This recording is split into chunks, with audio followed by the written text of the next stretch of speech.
Selamat datang di Ngalor Ngalbum Horor.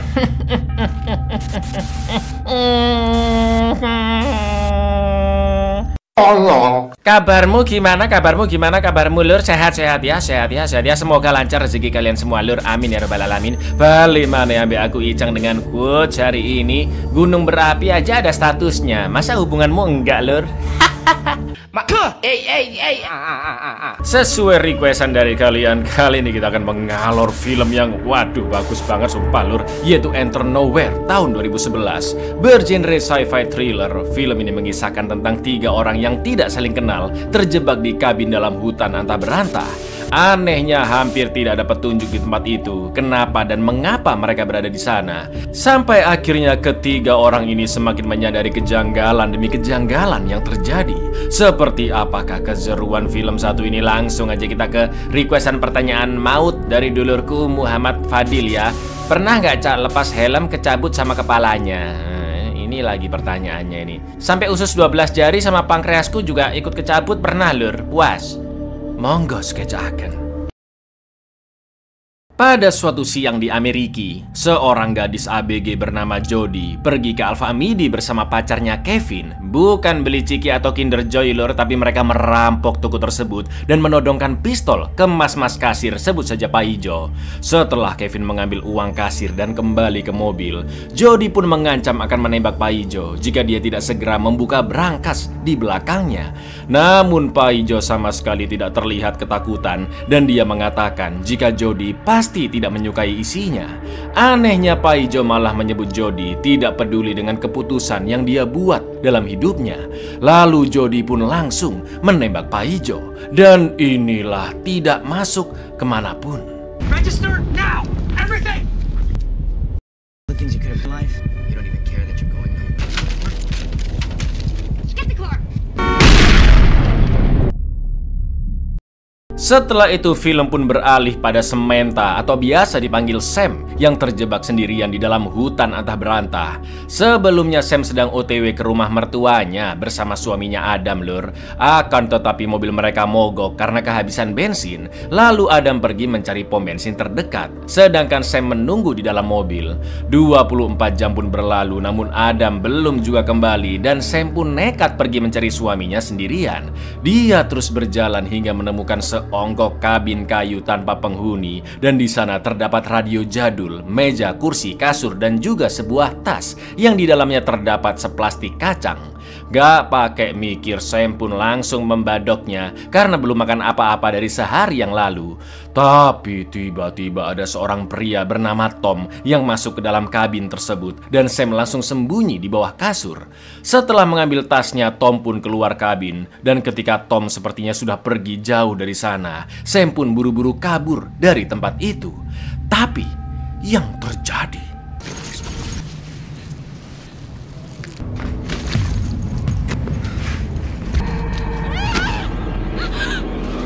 Let me help you. I have a first aid kit inside. setelah lukanya diperban oleh Tom, Sam pun menjelaskan situasinya jika mobilnya mogok dan suaminya sedang mencari pom bensin.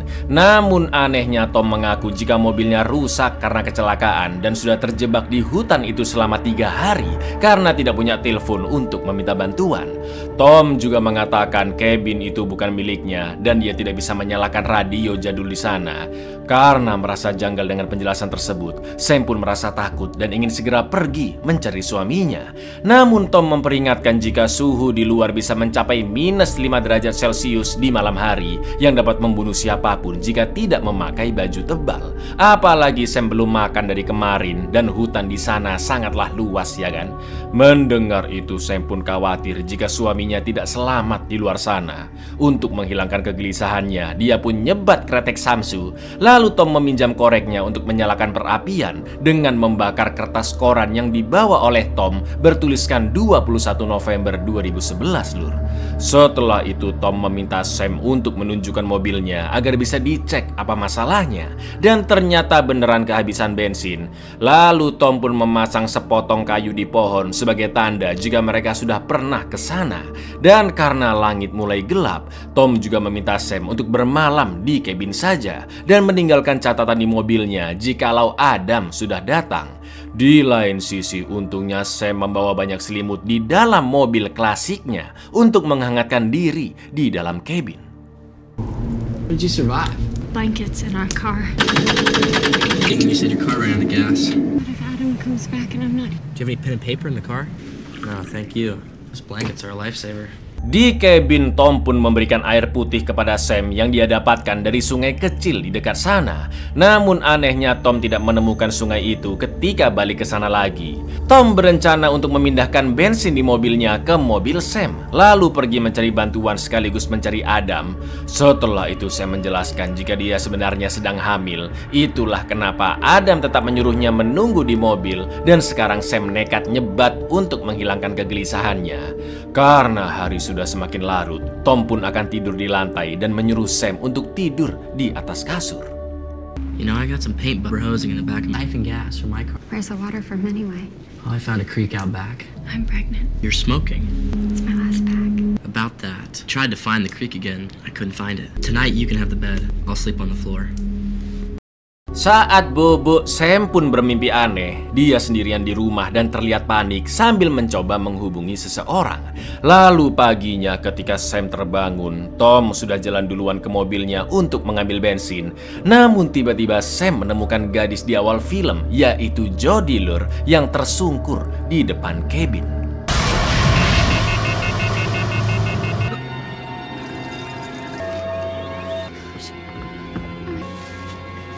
Setelah membawa Jody masuk ke dalam kabin, Sam menemukan kotak yang berisi mainan pemutar musik di belakang radio.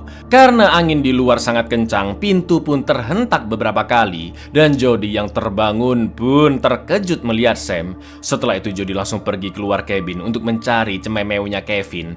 Namun tiba-tiba terdengar suara senapan dari dalam hutan, dan Tom yang kaget pun terjatuh hingga menumpahkan bensinnya.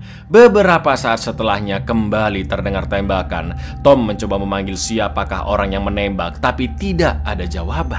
If you find anyone, please tell them about this cabin.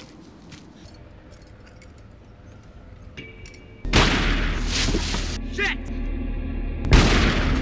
Hello? Is anybody out there? Karena mendengar suara teriakan Tom dan dia ketakutan karena tidak menemukan siapapun, Jody pun kembali ke dalam kabin.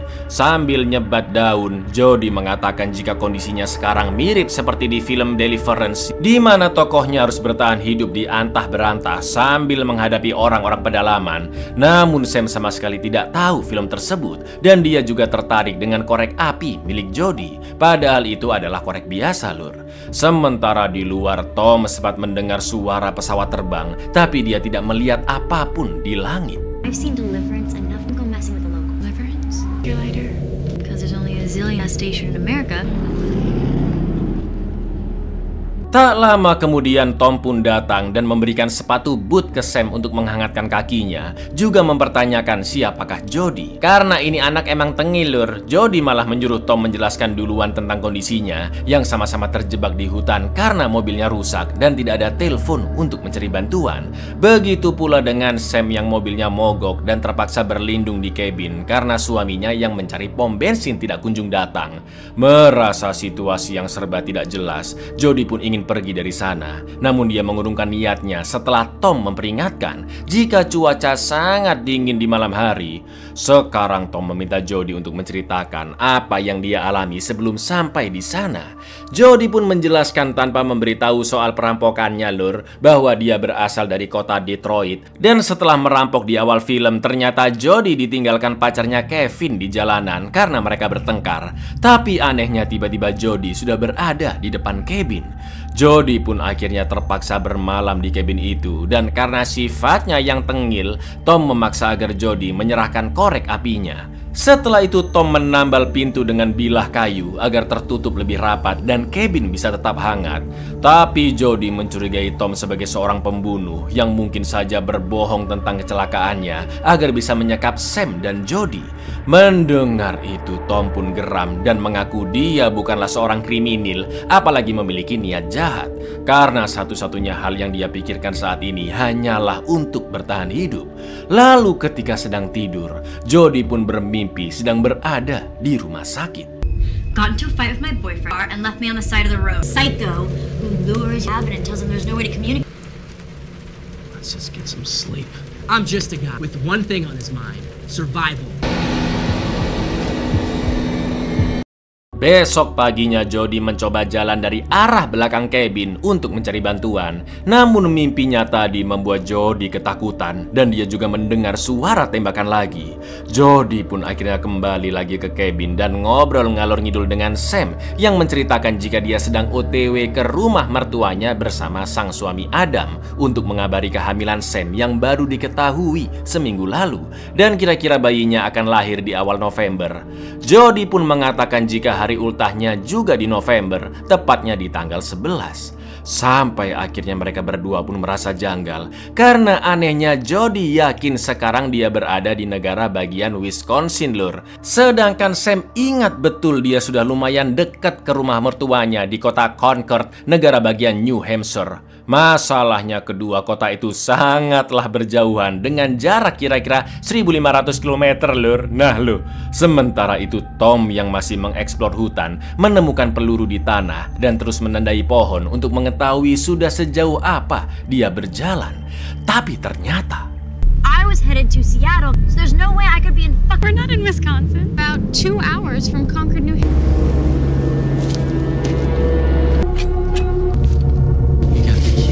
Tom sangat yakin dari tadi dia hanya berjalan lurus ke depan, namun tiba-tiba dia balik ke kabin lagi. Jika menurut Jody ini adalah Wisconsin dan Sam mengatakan hutan itu di New Hampshire, Tom merasa dia kecelakaan saat berada di South Dakota. Ya, mereka semua pun makin bingung dengan apa yang sebenarnya terjadi. Kalian juga pasti masih bingung apa yang sebenarnya terjadi, ya kan, lur? Selain itu, Sam juga semakin khawatir dengan nasib Adam di luar sana. I never said anything about Where do you think we are, Tom? South Dakota. Fuck South Dakota, New Hampshire, and you too. Someone's right about this, Kevin. You know what, Tom? We're not right, okay? Kali ini giliran Tom yang mengalami mimpi buruk dan mimpinya berkaitan tentang pistol. Meski masih belum mengetahui apa yang sebenarnya terjadi, Tom yakin jika mereka tetap berada di kabin, lama-kelamaan mereka akan mati karena persediaan makanan dan air semakin menipis. Maka dari itu Tom, Sam, dan Jody memutuskan berjalan mencari bantuan melalui jalur yang belum pernah dilewati dari arah belakang kabin. Di lain sisi, Sam mulai teringat dengan mimpi buruknya yang dia alami beberapa hari lalu. Tak lama kemudian Jody pun terjatuh karena kakinya kesandung seonggok gagang pintu di tanah. Namun Tom salfok dengan apa pekerjaan Jody karena segepok uang jatuh dari sakunya. Namun Jody tidak menggubrisnya. Setelah itu Tom pun membuka pintu dengan mengapak gemboknya dan ternyata tempat itu adalah sebuah bunker. Di sana terdapat peta yang menurut Sam berumur 20 tahun, berbeda dengan Jody yang menebak berumur 50 tahunan. Selain itu juga terdapat makanan dan minuman kaleng serta wine yang dibuat antara tahun 1925 atau 1930-an dan semuanya bertuliskan bahasa Jerman, lur. Sam bisa sedikit bahasa Jerman karena diajari oleh ibunya, sedangkan mendiang ayahnya yang orang Jerman sudah tewas di medan perang sebelum Sam lahir. Mendengar itu, Jody pun mengaku bahwa ayahnya juga menjadi korban perang. Lalu setelah memasukkan makanan dan minuman ke tas, Tom, Jody, juga Sam kembali ke permukaan. Dan betapa terkejutnya mereka melihat kabin yang berada tak jauh dari sana. Padahal jelas-jelas tadi mereka sudah berjalan lurus dan jaraknya sudah cukup jauh dari kabin. This is German. Same as the maps. Dad taught you well. He died during. My dad died the war. I'm sorry. Mereka bertiga pun akhirnya balik ke kabin dan Tom menyarankan agar besok mereka berpencar ke arah yang berbeda. Jelas cara tersebut akan lebih berbahaya karena harus berjalan sendiri-sendiri. Namun Tom rela mati karena toh dia juga tidak memiliki siapapun di luar sana, sebab dia dibesarkan di panti asuhan South Dakota dan ibunya telah dihukum mati. Lalu ketika Tom sedang beol di luar, Sam ingin melihat gepokan duit milik Jody karena penasaran dari mana dia mendapatkan uang itu. Lalu Jody pun menjelaskan jika uang tersebut sebenarnya dia dapatkan dari hasil rampok bersama pacarnya, dan itu adalah aksi mereka yang kesekian kali. Jody juga mengatakan dia berasal dari keluarga yang miskin, maka dari itu dia tidak sekolah dan sering mencuri atau merampok demi bertahan hidup. Akan tetapi Sam menganggap Jody hanya hanya bercanda karena tertulis tahun 1984 di lembar uangnya. Dan dengan polosnya Sam pun berkata bahwa Departemen Keuangan Amrik tidak akan mencetak uang dari masa depan.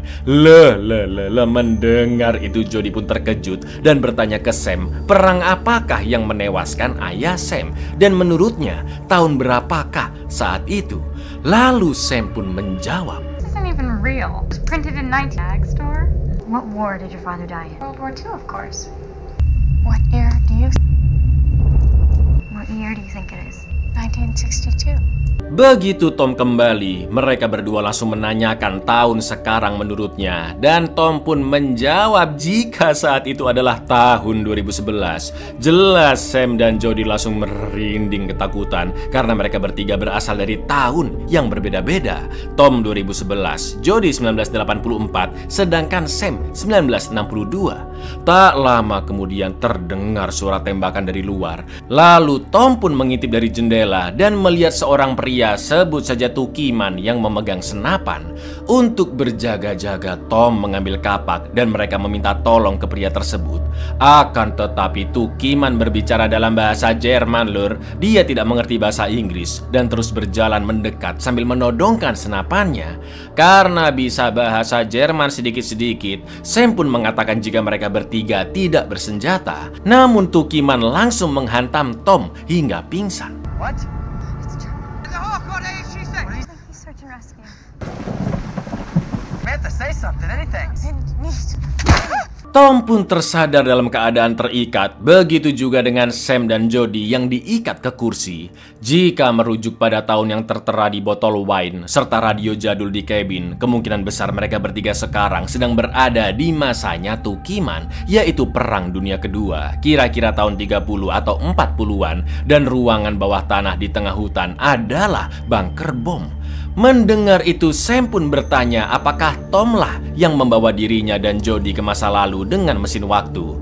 Tom pun menjelaskan jika di tahun 2011 belum secanggih itu, dan Sam terkejut mengetahui banyak peristiwa yang telah terjadi, seperti penembakan John F. Kennedy di tahun 1963 dan pembunuhan Elvis Presley tahun 1977. Tak lama kemudian Tukiman pun datang ke kabin. Dia melepas ikatan di kaki Tom dan menodongnya keluar dari kabin. Namun saat ada kesempatan, Tom berhasil melepas ikatan tangannya dan berusaha kabur dari sana. Tukiman pun terus mengejar Tom sambil bersiap menembakkan senapannya. Dan I think for another time. 40s maybe. What are you gonna do?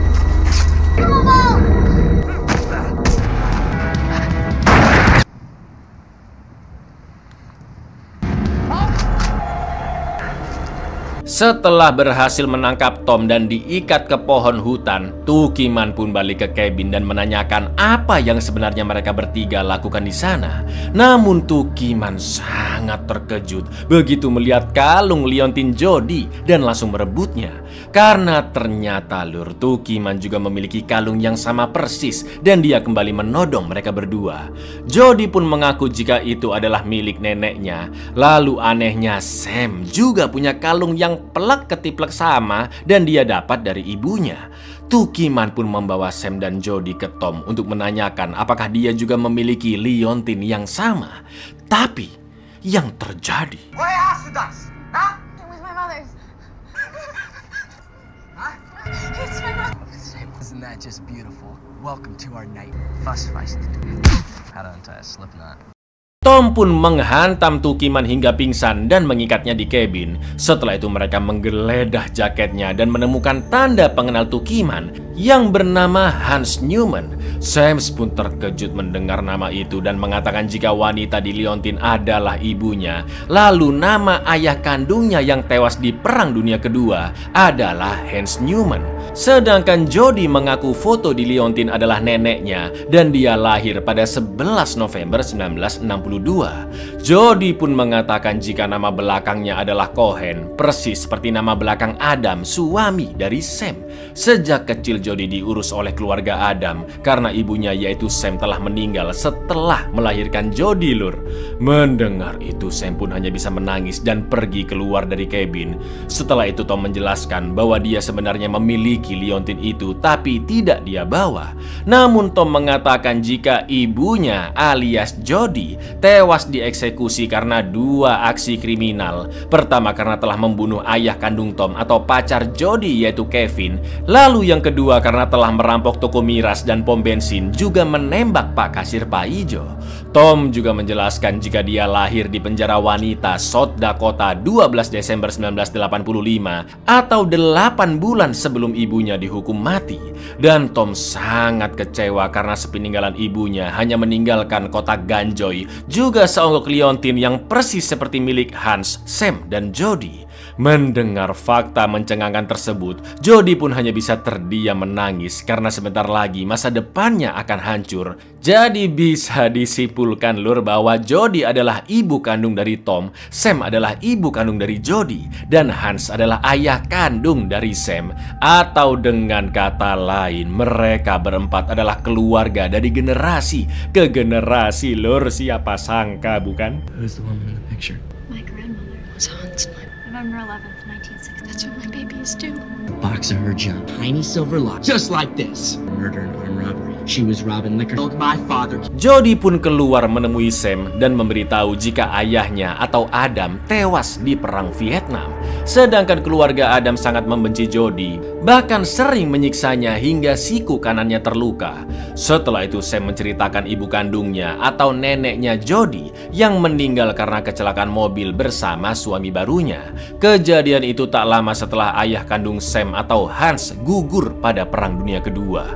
Lalu Sam pun kembali ke kabin dan ingin menjelaskan semuanya kepada Hans secara empat mata. Sam pun mencopot ikatan Hans dan sempat bertengkar dengan Tom. Namun Sam membela karena bagaimanapun Hans adalah ayah kandungnya dan mereka harus saling percaya satu sama lain. Hans yang masih kebingungan pun mengambil pistol juga senapannya. Lalu dia pun pergi dari kabin. I went to go live with Adam's. Nyla's cursed mother died in childhood. Your father was killed in Vietnam. I need 5 minutes with him. 5 minutes. You can't untie him. He's not all crazy. He is my father! Hans, mein Vater bist und ich bin. Setelah itu Sam teringat dengan mimpi buruknya yang ternyata dia meninggal ketika melahirkan. Saat itu Adam sedang berperang ke Vietnam. Tidak ada seorang pun yang menemaninya dan ambulans telah datang menjemputnya di rumah. Tom juga menjelaskan mimpinya yang menembak seorang pastor dan Tom mengakhiri hidupnya dengan menembakkan pistol tepat ke endasnya. Sedangkan Jody bermimpi sedang dihukum mati karena telah membunuh pacarnya Kevin dan juga aksi kriminal lainnya. Dengan ini masing-masing dari mereka sama-sama bermimpi tentang bagaimana mereka meninggal di masa depan. Menurut Tom mereka semua disatukan di kabin tengah hutan itu untuk diberi kesempatan kedua memperbaiki hidup dengan mengubah masa lalu, yaitu menggagalkan kematian Hans di Perang Dunia Kedua. Mereka bertiga pun langsung pergi ke bunker bom dan mengecek peta di sana. Jadi menurut cerita yang diketahui oleh Sam, Hans tewas akibat serangan udara karena kehilangan kontak dari unitnya, persis seperti kondisi saat itu, di mana radio di kabin rusak. Hans tidak bisa memberi kabar ke markasnya dan kemungkinan hari itu adalah hari kematian Hans. Tom pun menjelaskan logikanya, jika Hans tetap hidup, maka istrinya akan terus bersamanya. Sehingga saat Sam ditinggal suaminya berperang, dia akan diantar ibunya ke rumah sakit tepat waktu saat melahirkan. Dengan begitu, Sam bisa tetap hidup setelah melahirkan Jody, dan Jody bisa tumbuh menjadi wanita yang baik. Berlanjut ke Tom yang juga memiliki masa depan lebih cerah lur, karena diasuh oleh Jody yang bukan seorang kriminal. Memang semua itu hanyalah prediksi Tom, tapi buktinya mulai terlihat lur, yaitu luka di siku Jody telah menghilang. Itu artinya masa depan Jody mulai berubah karena Hans sudah sedikit mengetahui apa yang sebenarnya terjadi. We all dreamt our futures. We can change it. Make sure he doesn't die. Then your mother will never remarry. It's gone. We're changing things. Hans is in the bomb shop. I mean, Jody grows up with a mother. Maybe she doesn't turn out so bad after all. Mereka bertiga pun kembali ke kabin. Hans akhirnya berhasil menyalakan radio dan tetap akan menjalankan misi sesuai perintah atasannya. Namun ngerinya dari radio terdengar info jika markas akan segera membom tempat itu karena Hans dianggap gagal menjalankan misi. Sementara di luar, Hans menodongkan senapannya ke mereka bertiga dan Sam berusaha mengingatkan jika Hans tidak segera menyelamatkan diri ke bunker, maka dia akan mati di bom dan akan merusak masa depan 3 keturunannya. Karena Hans tidak menggubris mereka, Tom pun memaksanya untuk tetap berlindung ke bunker. Lalu ketika Jodie berusaha membantu Tom, Mr. Edenfels first. My name is Jonas.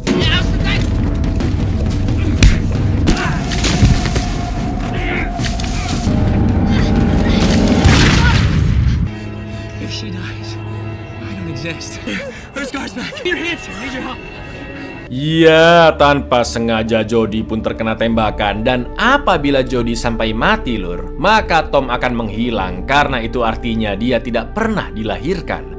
Maka dari itu satu-satunya cara adalah dengan menyelamatkan Hans. Tom terus mengejar Hans ke tengah hutan. Dan mereka pun saling bertarung antara kakek buyut dan cicitnya. Untungnya peluru senapan Hans sudah habis, namun dia berhasil kabur. Akan tetapi hutan itu seperti game Pac-Man lur. Gerak ke kiri nembus ke kanan, gerak ke belakang nembus ke depan, dan begitu pun sebaliknya. Lalu Tom memanfaatkan hal itu dengan berlari ke arah yang berlawanan hingga akhirnya bertemu dengan Hans dan akan menyergapnya. Namun yang terjadi lur,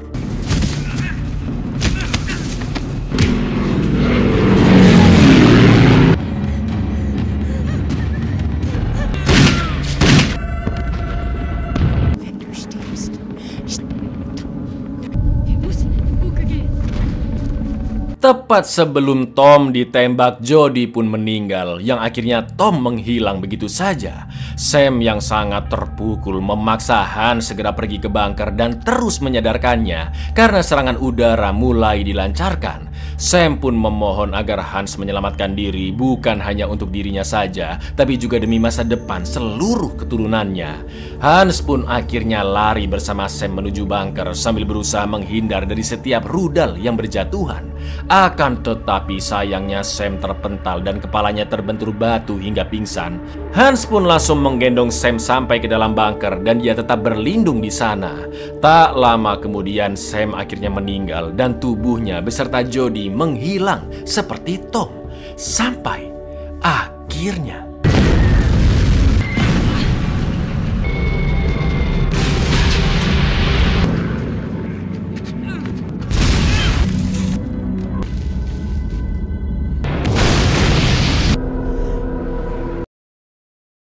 film pun kembali ke tahun 1984, tepatnya di Alfami di Paijo seperti di awal film. Namun penampilan Jodie sudah berubah, tidak selengean dan terlihat lebih rapi.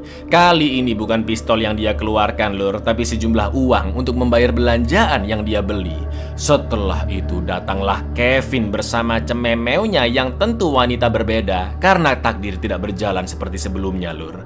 Mereka berdua merampok Paijo dan sepertinya si wanita juga akan mengalami hal yang serupa seperti Jodie. I'm sorry, I've been here before. This place has that effect on.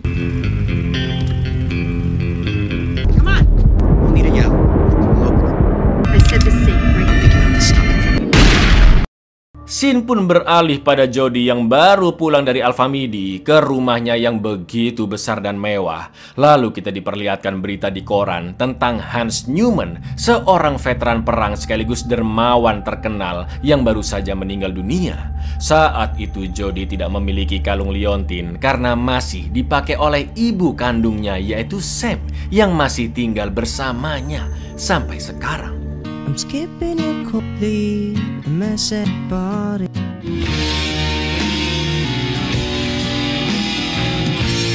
Buyar, gimana Lur? Menarik sekali film ini, ya nggak? Tapi masih ada 2 pertanyaan sih, Lur. Yang pertama, gimana nasib Tom? Apakah dia akan tetap dilahirkan dari rahimnya Jodie dengan suaminya nanti? Karena Jodie sudah tidak berpacaran dengan Kevin, ya kan? Dan pertanyaan kedua, bagaimana caranya Hans, Sam, Jodie, dan Tom bisa berkumpul di cabin? Apakah karena paijo dan berangkasnya yang misterius, seolah-olah dia adalah titisan Tuhan yang mampu memberi kesempatan kedua untuk seseorang yang hidupnya sangat kacau? Silakanlah berteori kalian, Lur. Jadi pesan moralnya apa? Kita sebagai umat manusia selalu diberikan kesempatan kedua, ketiga, keempat, dan seterusnya oleh Tuhan, Lur. Baik secara sadar dan tanpa kalian sadari. Jadi manfaatkanlah kesempatan itu selagi kamu masih hidup di dunia. Assalamualaikum.